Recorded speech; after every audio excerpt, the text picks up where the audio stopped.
there has been a lot of work leading up to this particular report that we're going to see. What do you think is the biggest thing that we're going to learn about the Better Together initiative from what comes out on Monday morning? So I think the biggest is that, we've put 5 years of work really in total into this project. There's been a lot of input in it. It's really going to reflect not just what the objective data calls for, but also you'll see a really strong community input component as part of the recommendations. Recommendations, and that's a big thing too. People want to know what you guys are really wanting to do. How clear is the set of what's next going to be with this report? It'll be explicit. The report will in detail highlight the why and why some other paths weren't chosen, and it'll lay out really a path forward, a specific path forward to implement the reforms. What can you tell us ahead of time? I know that we'll get more information just a couple hours from this interview airing, but what can you tell us so far? Sure. I think that the key components really focus on public safety and having high quality public safety for the entire region. A unified voice, vision, and ability to drive forward that economic plan for the entire region. Also, reform that really wrangles in some of the overspend that we've seen as our region. Our government is big, it is fragmented, it is expensive, and so using some of that savings to provide higher quality services, but also to save taxpayer dollars moving forward. One of the big things we've seen is we've had 130 tax increases in the past 5 years in St. Louis County, and so we're really focused on not just lowering taxes, but stemming the tide of those tax increases we see every year. And then the other big component is really trying to respect what the community aspects that people feel around our current structure and how to preserve those. Talk a little bit more about that, because that's something that people are already concerned about before this report is even really fully out there. People are worried about what it's going to mean for their individual communities in St. Louis County. Right, and so I think that there's been a lot of fear about that, and it was really one of the goals of the task force was to preserve those aspects of community and to really be able to do the larger regional things that if you look around the country, the really thriving, successful regions are doing regionally. We need to shift to that while still maintaining some of the aspects, qualities, and services and authority that we have at the local level. Are there going to be winners and losers that are divvying themselves up after they see this report? I think that there are winners and losers in the current system, and that's one of the things we try to address is that internal competition that we see in the region. Right now we have a system where, rightfully so, people think if it's going to improve in one place, it has to get worse in another. And that's because we compete against each other. And so really this tries to reset that playing field so that we have a shared vision of success. And when we're looking at this report, again, a lot of rumor, a lot of preconceived notions as to what people have already decided in a lot of cases what they think about Better Together.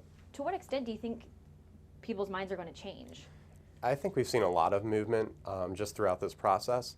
Usually those really strong opinions are based on a fear or a misconception. And really we're going to spend the next few years addressing those. And so I think that people are going to have an opportunity to voice those concerns. And I think the details are really going to eliminate a lot of that fear because the same concerns we're hearing now are ones we heard throughout this process when we were doing a lot of community forums and outreach. And so we think that we've addressed a lot of them. Sometimes fear comes from change just happening. So you have, for instance, if it were always the case that St. Louis City and County were one mega city, this wouldn't be an issue. But do you think that most of the pains are more short-term, relatively speaking? Looking at other regions who've gone through this, I can say that not only were people happy that they moved forward with it, they also kept reforming and realizing savings and improving as a region and growing. You look at other regions that have done this, and for every person they added in population, which is in the tens of thousands over years, they added 2 jobs. And so it's not just a benefit for the new St. Louis City and County geographic region, but all the surrounding regions as well. If I'm living in a small municipality in St. Louis County and my world exists within that municipality and within St. Louis County, why should I care about how competitive St. Louis is as a city in the country? Yeah, I think that for a lot of people, that's just not a reality of day-to-day life anymore. People work in one place, live in another, go out to dinner or go to the ball game. And so we really live regionally much more so than maybe people used to. But I also think that if you think that the problems of the St. Louis region aren't already at your doorstep, that's kind of a fallacy that you've created. You know, when you go to other regions, people talk about St. Louis, and we tend to put up these barriers that mean things here and these identities that mean things here, but we're really viewed as a region. And so I think if we're not going to continue to lose children and grandchildren to economic opportunity in other places, and we're going to continue to grow and be a place where all our talented young people can thrive, I think we really need to look at these changes seriously. So we're just hoping people are open-minded about it, because we think it's a strong plan that can eliminate a lot of those fears. Mm-hmm. And the open-mindedness, that's really speaking to the fact that you're wanting people to see outside of the municipalities and boundaries that have been drawn and just kind of existed Right. for so many years. Yeah, and I think that a lot of the issues around what we have right now is that if people have something they like, we've kind of been trained to think that that's because of the system we have. And if we change the system, it means we're going to lose out.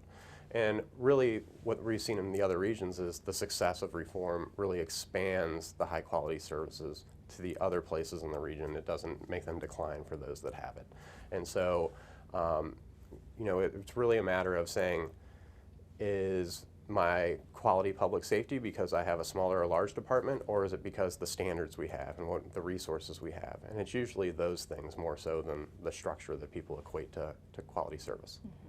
And we talked ahead of this a little bit about just what the reaction has been and preemptive response Mm-hmm. from different communities and different community organizations, groups coming together, trying to unite in their own ways.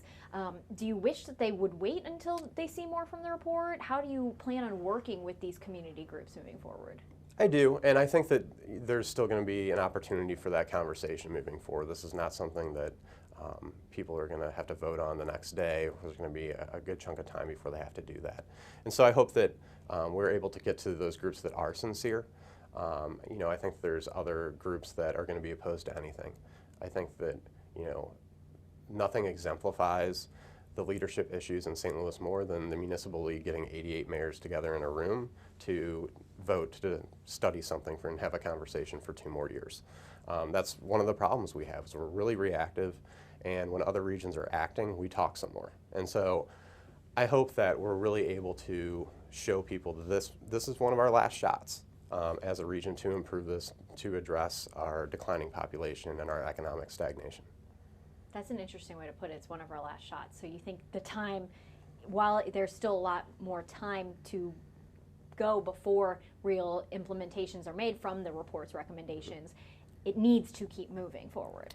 Correct. I think that there's this myth of the status quo in St. Louis that what we have is okay. What we have is changing every day too. We're losing people, we're falling behind economically, and I don't think it's because of the people we have here, the resources we have here. I think it's how we operate.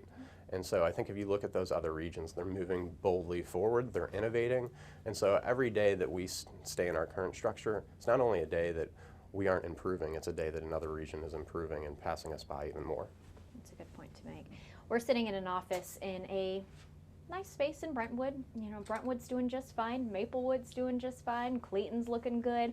Why should the parts of St. Louis County that the crime numbers are low and the development seems to be doing well, why should they be interested in what's going to happen in this with anything but resistance? Why should they meet this with any but resistance? Because is the argument not that city numbers are going to be diluted because we're going to be bolstered by the good numbers of the surrounding communities that do have good things going for them right now? Yeah, I think, well, and the question's a perfect example, and I didn't know this for the first however many months we worked here.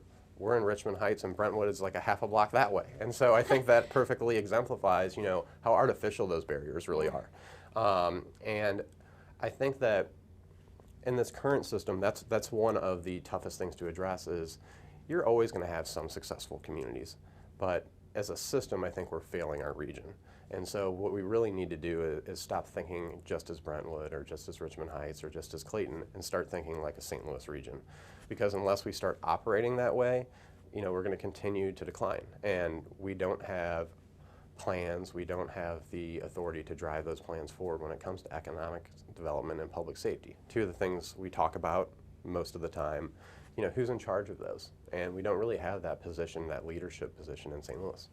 And we've talked about it for a while, about how it's just some of the lines, they're drawing barriers on a map, but it sounds like they're drawing more than just that kind of barrier. Yeah, and we've heard from people whose houses in one city and then their backyards in another. I mean, it's a bizarre structure. And one thing we had never heard of is people coming here and saying, we really want to break up our government into about 90 different pieces. We think that's the way to go. Will you help us?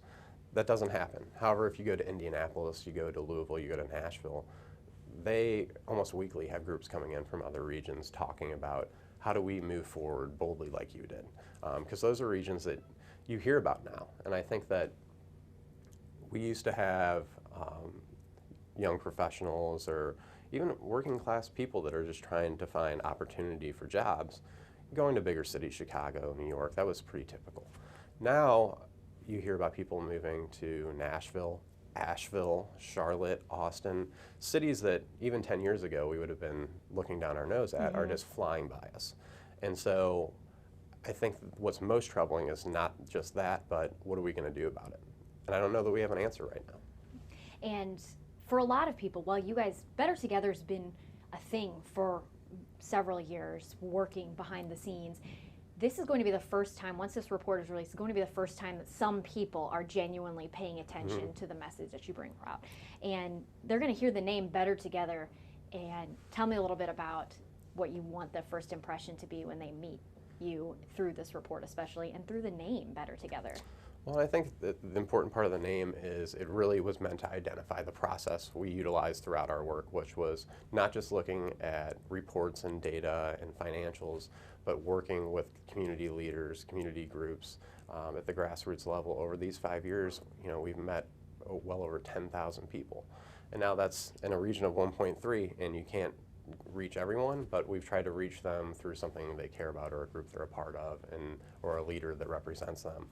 And so I hope that they'll know that this process was not done in a vacuum. It was very much done very publicly, a lot of outreach.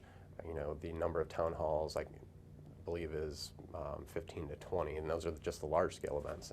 We do one-on-one meetings, coffees. We're going to continue to do that. And so if they want to get engaged, if they want to learn more, they should reach out, because that's part of what we do, is educate people on what actually is in here as opposed to what they're hearing and some of the fear that's out there. Yeah. Last question is kind of just, again, based on the fact that this is going to be the first introduction, this is going to be the first introduction for a lot of people, and they might hear, oh, it's financed by a lot of money, and it's a couple billionaires who are interested in big government and their big money moving into it. And, what's your response to the fear over that? Well, I think if they go to our website too, we've listed our donors on there since the beginning to try and be transparent about that. And we'll see, we have over 100 donors to this project, and a lot of very strong-minded leaders, but our process has always been to follow the numbers, and that's been the only objective we've had, which in a lot of ways is how we got to these recommendations, along with the community input. And so I think that people are going to see that this is nobody's agenda. I think as they meet the task force members and hear about the process that they went through, I can tell you they were engaged daily in this process and talking to us and guiding it, and we really staffed them. So I think when they see the process we've gone through, when they meet the people that are really guiding this, they'll know that this was a project that was shaped with a lot of community input. I feel like it's going to be like birthing a child when you're finally releasing this report. A lot leading up to it, but then you got to raise the kid too. Yep. I think that very much we know that it is a responsibility of us to explain what's in this, and to address really specific questions, because in a lot of ways people want to know how this people want to know how it impacts their pocketbook. People want to know how it's going to impact their community and where they live, but also where they work. And so I think that we're going to have to really be able to answer those super specific questions for folks, because it's a really personal process.